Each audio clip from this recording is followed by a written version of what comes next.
Leo nataka nizungumze na wanaume ambao wana tabia ya kutumia dawa za kubusti tendo la ndoa ili waweze kufanya vizuri, lakini madhara yake huwa ni baada ya miezi mitatu sita mpaka mwaka mmoja, huwa wanapoteza kabisa ile hamu ya kufanya tendo la ndoa. Wengine uume unakuwa usimame kabisa, lakini kuna wengine ile hamu ya kurudia tendo la ndoa inakuwa sio rahisi.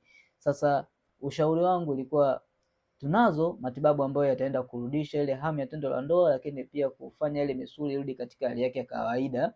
Lakini pia jitahidi sana kula lishe nzuri. Wapo wanaume wengi pia wanakosa lishe nzuri, yani chakula ambacho ni sahihi ambacho kitamfanya aweze kurudisha ile tendo la ndoa au aweze kuperform vizuri katika tendo la ndoa. Jitahidi sana kula mboga za majani, zitakusaidia kwenda kupanua ile mishipa ambayo inafanya uume usimame kwa haraka.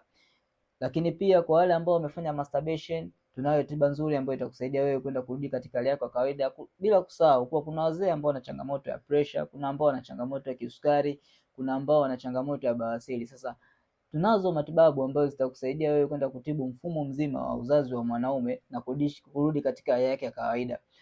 Ogopa dharau, ogopa dharau. Kata.